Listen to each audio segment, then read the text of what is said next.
Right, so here's where we'll begin in the Ashanti region, where the capital, Kumasi, is the location of work done by researchers at the Kwame Nkrumah University of Science and Technology, which unveiled traces of 12 different antibiotics in vegetables and other crops growing along the Supin River. The situation is traced to the disposal of liquid medical waste from KATH and, of course, the military hospital. The Supin flows into other rivers, also serving as major sources of drinking for some communities. Now, the researchers warned that exposure to antibiotics on this scale will make it difficult or even impossible to treat bacterial infections in the future. I realized that this issue has occurred, or this pipe has broken down for more than 15 years. From my discussion with the person who actually have the farm here, it's like people from the town come to buy the sugarcane. The ones that they sell on the roadside, they actually come here to buy the sugarcane and go and peel them and sell them on the roadsides. And this is actually one of the places that they do buy sugarcane when there's some scarcity in the town. He picked samples from the effluents and down and upstream of the Supin River and adjoining rivers. Vegetables grown along the river were also picked for the presence of 12 commonly used antibiotics in Ghana. Interestingly, after the investigation, all 12 common antibiotics were found. These antibiotics that I looked for were all in the surface water that I looked for. All the 12 were actually found there. Amoxicillin, tetracyclines, they were all in the surface water and also in the hospital wastewater that I looked for. Then when I went to the levels that were found were higher in the hospital wastewater and also in the sewage treatment plant as compared to the ones that are in the surface water, the low quality water. But how is liquid waste treated at Komfo Teaching Hospital? According to our environmental officers, all our liquid waste are diluted with the appropriate chlorine materials to rid it of all bacterial agents, and it lasts for around 15 minutes before it's let down the sink to join the main sewage. And how has the Environmental Protection Agency been supervising the waste generated by the hospital? Samuel Otain is Regional Director. We always look at some of the high-risk activities, like you are saying, those that are likely to emit into the air or into water bodies. Those ones are constantly put on the satellite, and we make sure that we monitor them as quickly as possible. The Environmental Protection Agency also have a lab that regularly takes samples and checks, not only on water quality. We also do for air quality, and at the same time we also do for the noise. You understand? So particular reference to we do the air quality. You know, they have an incinerator there, so around that area we also do the air quality. Then we also take the water quality samples for analysis and those things. Most cases, you see, the industry practice where you see that the values are high or low, are not meeting standards, you advise and you direct. Sometimes you can advise. If you look at the Environmental Protection Agency Act, he said when you identify something, you have to respond by writing to the agency, telling him or her what the offending activities, the steps that need to be taken to address the offending activity within a certain period. And you know, some of the issues cannot be addressed within a week or two. Some of them can take maybe months, and some of them can take even years. You understand?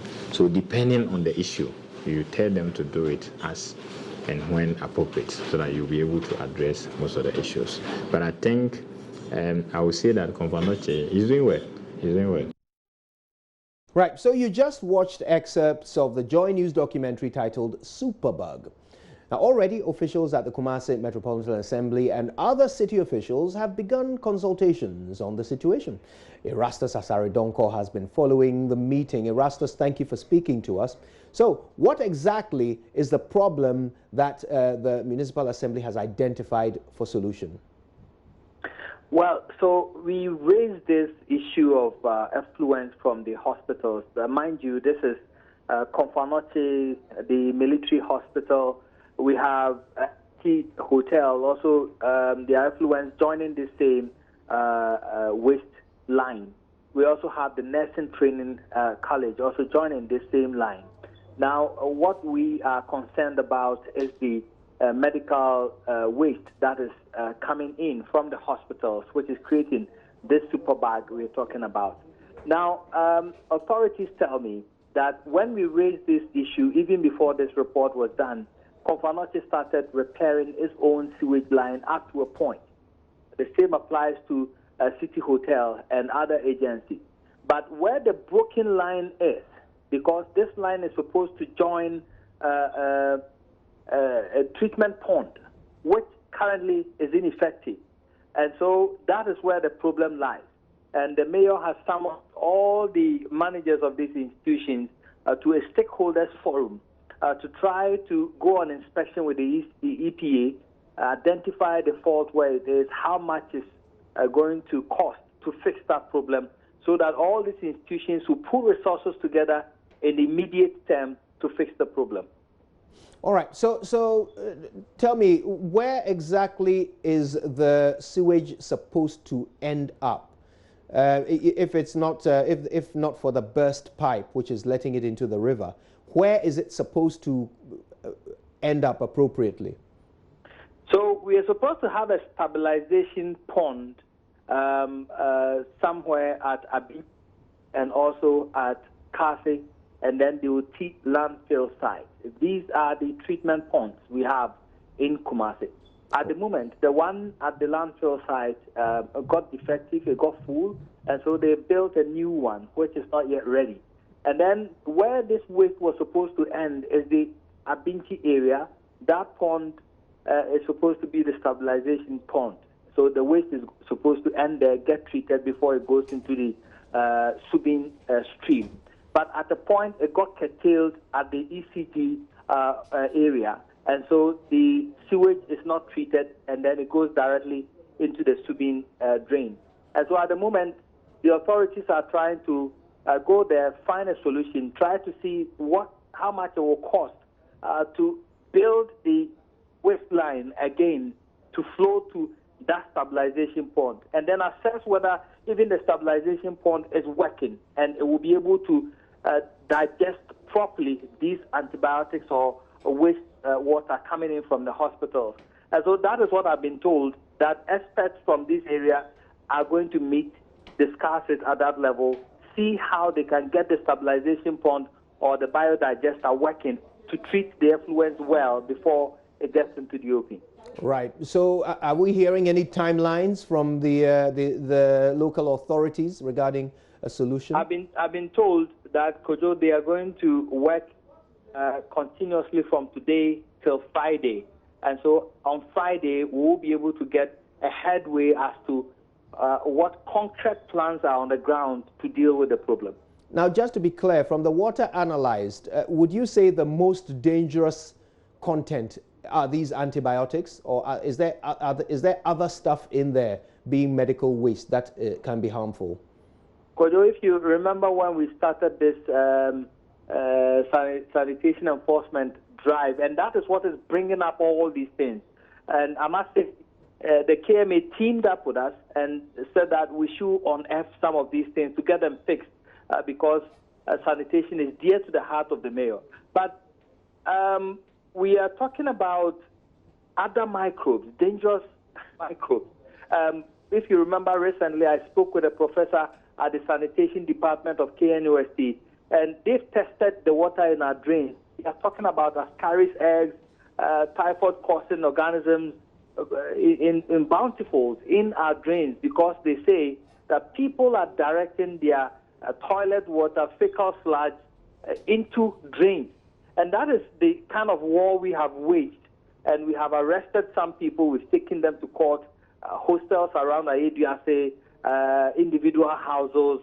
The prisons, for example, are still leaking their effluents into drains. And so that is what the sanitation enforcement team now seeks to fight, because we are having more disease-causing organisms in our drains, unlike before.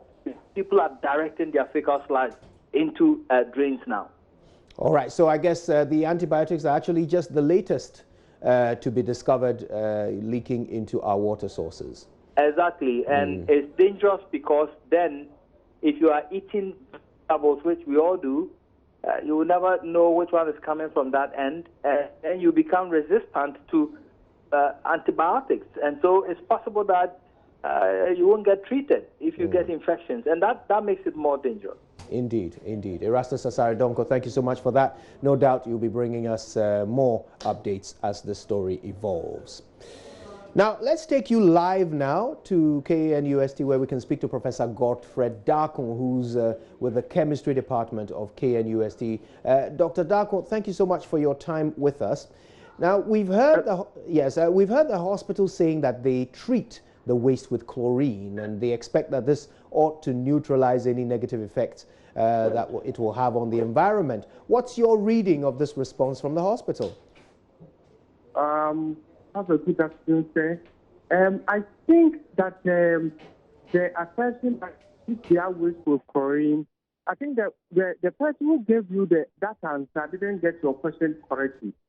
I think they would treat the microbes with the chlorine to kill the chlorine, but not remove the antibiotics. Right, so that would actually not be effective in solving this particular problem. No. Right. Treatment with chlorine will not remove the antibiotic residues in there. But let me be very quick to tell you here that in this part of our world, we do not actually treat the antibiotic residues from our waste. What we do is that we make sure we channel them into a well-designed place. So once confirmed their system, their channels are working, I think that is fine, because even at home, we do take these antibiotics. The residues come out through our feces, through our urine. So if you find antibiotic residues in our channels, in our gutters, in our refuse dumps, in in the water systems, vegetables, those things that we are eating. It's not all of them that is coming from the hospital specifically. It's because of those of us who take these medications home. Sometimes even disposal of the unused ones is a challenge. We bring these medications home. We don't finish all the treatments, but we just discard the rest sometimes into our normal refuse, and then we go to discharge them. So I think that once confirmed channel is working, if it is, then I think that is it. But if their channel is not working, that is where we should rather tackle the problem. Because the point is that it's a very big, when we come to our hospitals, we have very large facilities. So if these patients are all taking antibiotics, we can get the quantum, the amount of antibiotics that we are discharging daily. So that is the biggest source, but that is not the only source of antibiotic residues in our environment. Right. So what are you saying that the feared effect that it might have on those who are consuming vegetables that are irrigated with the water from the Subin, that fear is unfounded? No, that's not what I'm saying. If you look at some of the papers that we have published, especially the antibiotics papers in environment in Kumasi, we did publish it. But what I'm saying is that the stress should not be on Konfanochi. The stress should be on everybody. When you take your antibiotics, you go to the toilets and all those things. Now, the residues will come out. Where do they go? They go, of course, into our channels, into our gutter systems. And these guys use them to water the vegetables that we eat and what have you. So my point is that the emphasis should not be on Konfanochi, but in general, where do we discharge our antibiotics? The residues that we eject out of our system, where do they go?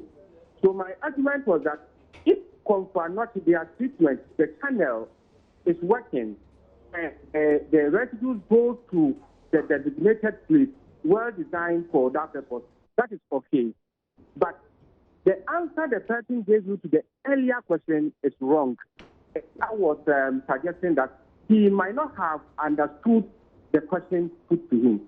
Because if you just put chlorine, and in this case they will put chlorine, not the actual chlorine, it will not remove the What it does is that they do that to kill the germs before they discharge of their water and not to remove antibiotics. So I was just pointing to the point that, to the fact that the answer given you was wrong, probably because the person did not understand the question he posed. Understood. And of course, we do hear stories, reports of growing resistance to antibiotics amongst the population. Yes. How much of it can we attribute to sources like this? You know, in science, it's very difficult for us to just give out numbers. It's an absolute sense. You can only say that this is so much after you have done any research. In my group, we have not done any research to quantify how much we have from this facility or that facility, but we can, in general, give you the picture of how, the whole thing looks like. Wonderful. Professor Godfred Darkon, we thank you very much for your time with us this afternoon.